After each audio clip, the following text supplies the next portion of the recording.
Praise the lord. ప్రియమైన దేవుని బిడ్డలారా, ఈ మధ్య కాలంలో రాబోయే ఎలక్షన్ గురించి దేవుడు నాకు ఇచ్చిన ఒక ప్రేరేపణను మీతో పంచుకోవాలని ఆశపడుతున్నాను. నాకు ఈ ఆలోచన వచ్చిన వెంటనే దైవజనులు, గొప్ప ప్రవక్త హ్యారీ గోమ్స్ గారితో మరియు గొప్ప స్వార్థికులు బ్రదర్ జ్యోతిరాజు గారితో, అలాగే గొప్ప ప్రార్థనా పరులు విజయవాడలో గ్లోబల్ డే ఆఫ్ ప్రేయర్ సంస్థకు అధ్యక్షులుగా ఉంటున్న దైవజనులు దేవరాజ్ గారితో, మరియు బ్రదర్ పాల్ ఇమాన్యుయల్ గారు విజయవాడలో బలమైన సేవ చేస్తున్న దైవజనులు, యవ్వన దైవజనులు, అలాగే నా ప్రియమిత్రుడు దైవజనుడు రెవరెండ్ సంపత్ కుమార్ గారితో నేను పంచుకోవడం జరిగింది.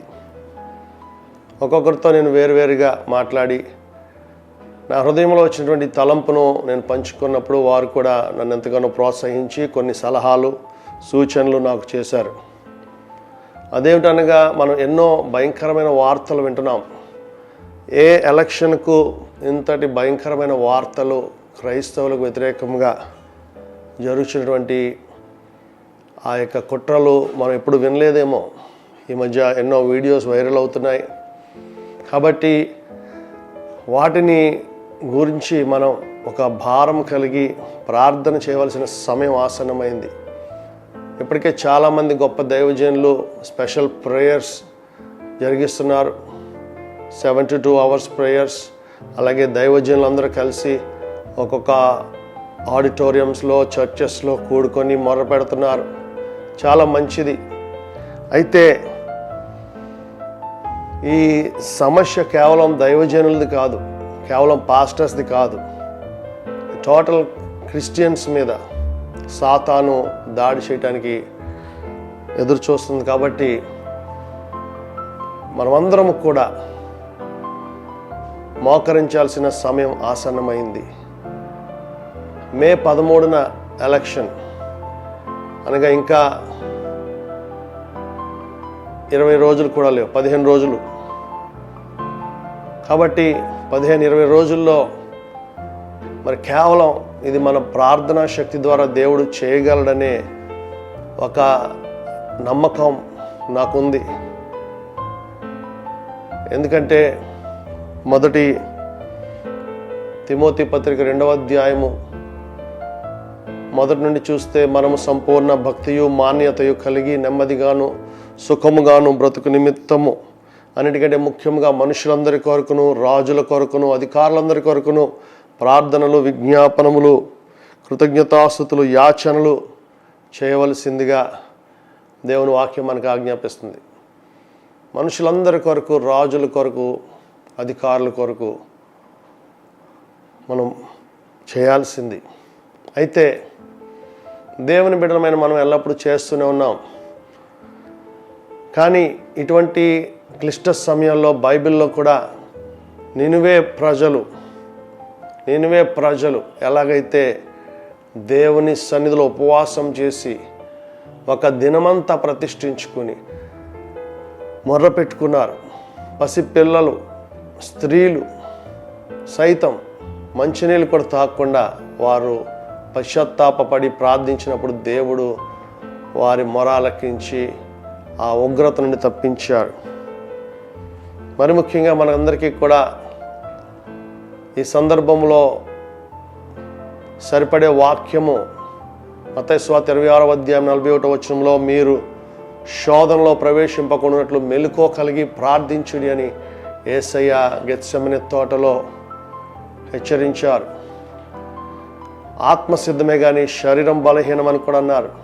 కాబట్టి మనం శోధనలో ప్రవేశించకుండా ఉండాలంటే మెలకువ కలిగి ప్రార్థన చేయాలి. Prevention is better than cure. ఎందుకండి, దేవుడు ఉన్నాడు కదా, దేవుడు చూసుకుంటాడు, మనల్ని ఎవడు ఏమి టచ్ చేయలేడులే, ఇటువంటి వాళ్ళు ఎంతోమంది గతంలో లేచారు అని మనం అనుకోవచ్చు. కానీ కీడెంచి మేలెంచితే మనకు వచ్చే నష్టం ఏంటి చెప్పండి? మనం ఒక రోజు అందరం కూడా క్రైస్తవులు అందరం అన్ని సంఘాల్లో మోకరించి మొర్ర పెడితే ఒకవేళ 9 గంటల నుంచి మధ్యాహ్నం 3 గంటల వరకు ఆరోగ్యం సహకరించిన వారు మంచినీళ్ళు కూడా ముట్టుకోకుండా ప్రార్థన చేస్తే, ఉపవాసం చేస్తే దేవుడు తన కార్యం జరిగించడా, పరిస్థితులు తల్లక్రిందులు చేయడా? ఎన్ని అద్భుతాలు జరగలేదు ప్రపంచ చరిత్రలో ప్రార్థన ద్వారా, ఉపవాసం ద్వారా. యెహోషాపాతు మీదకి 3 శత్రు సైన్యములు వచ్చినప్పుడు యెహోషాపాతుకు భయం కలిగి ఏం చేశాడు? ఉపవాస దినాన్ని చాటించాడు. ఎస్తేర్ రాణి ఎంతో శోధన సమయంలో యూదులందరినీ కాపాడడానికి ఏం చేసింది? ఉపవాసం చాటించింది. Why don't we fast? Yesukristu నిన్న నేడు నిరంతరము ఏకరీతిగా ఉన్నారు కదా.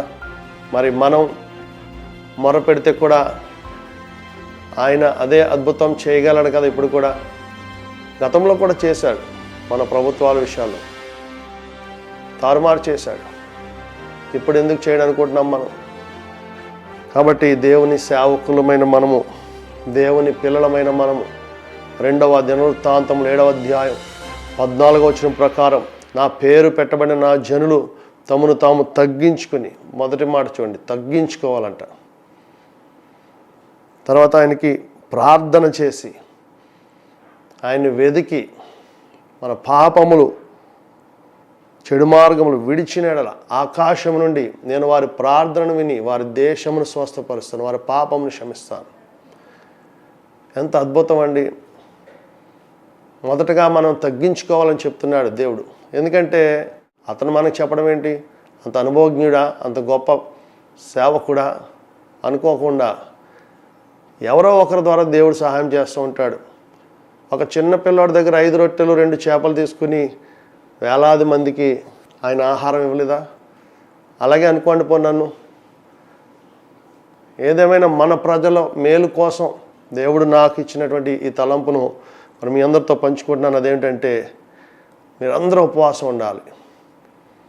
మనకి ఒకే ఒక సెలవు రోజు ఉంది, May 1, మే డే, పబ్లిక్ హాలిడే. కాబట్టి దయచేసి మీరందరూ కూడా మీ సంఘాల్లో ఉపవాసం ఉండి ఉదయం 8 గంటలకో 9 గంటలకు వెళ్ళి మధ్యాహ్నం 3 గంటల వరకు కనీసం మంచినీళ్ళు కూడా ముట్టుకోకుండా ఉపవాసం ఉండి ఏక మనసుతో ప్రార్థన చేస్తే దేవుడు అద్భుతం చేస్తాడు. మన శత్రువులను దవడ ఎముకలు పగలగొట్టే దేవుడు మన దేవుడు. యుద్ధము యెహోవాది. కాబట్టి ప్రియ సంఘమా, దేవుని సంఘమునకు విరోధంగా రూపొందిన ఏ ఆయుధం వర్ధిల్లదు. పాతాళ లోక ద్వారములు దేవుని సంఘం ఎదుట నిలవనేరవని యేసు ప్రభు చెప్పారు మత్తయి సువార్త 16వ అధ్యాయం 18వ వచనంలో. కాబట్టి పాతాళ లోక ద్వారములు మన ఎదుట నిలవలేవు. కాబట్టి యోవేలు ప్రవక్త చెప్పినట్లుగా 2వ అధ్యాయం 12వ వచనంలో, ఇప్పుడైనాను మీరు ఉపవాసం ఉండి ఒకవేళ ఇంతకాలం మర్చిపోయామేమో, కన్నీరు విడిచుచు దుఃఖించుచు మనఃపూర్వకంగా తిరిగి నా యొద్దకు రండి. ఇదే యెహోవా వాక్కు. ఇప్పుడైనా ఉపవాసం చేసే సమయం వచ్చింది మనకి. చేతులు కాలాక ఆకులు పట్టుకోవడం కాదు. Prevention is better than cure అన్నారు పెద్దలు. కాబట్టి ఒక్కరోజు ఎందుకు ప్రార్థన చేయలేం? మన ఈగోస్ విడిచిపెడదాం. మనము మన కోసం ప్రార్థన చేసుకుందాం, మన కుటుంబాల కోసం ప్రార్థన చేసుకుందాం. యేసయ్య అన్నారు కదా, మీకోసం మీ పిల్లల కోసం ఏడవండి. మన సంఘాల కోసం ప్రార్థన చేద్దాం. భారతదేశంలో ఉన్న క్రైస్తవుల కోసం ప్రార్థన చేద్దాం. May 1 మే డే సందర్భంగా దయచేసి మీరందరూ కూడా, దైవజనులందరికీ కూడా చేతులు జోడించి నమస్కరిస్తున్నాను. దయచేసి మీ సంఘాల్లో ఆ రోజు మీరు ఉదయం 8 గంటల నుండి లేక 9 గంటల నుండి మధ్యాహ్నం 3 గంటల వరకు ఉపవాస ప్రార్థన చేయండి. మే 13వ తేదీ లోపల దేవుడు అద్భుతం చేస్తాడు. ఇంకా తరచుగా వీలు కుదిరినప్పుడల్లా ఉపవాసాలు చేయండి. మే 13వ తేదీ వరకు కంటికి నిద్ర రానివ్వద్దు. ఎందుకంటే ఇప్పటికే భారతదేశంలో కొన్ని చోట్ల అత్యంత దారుణాలు జరుగుతున్నాయి.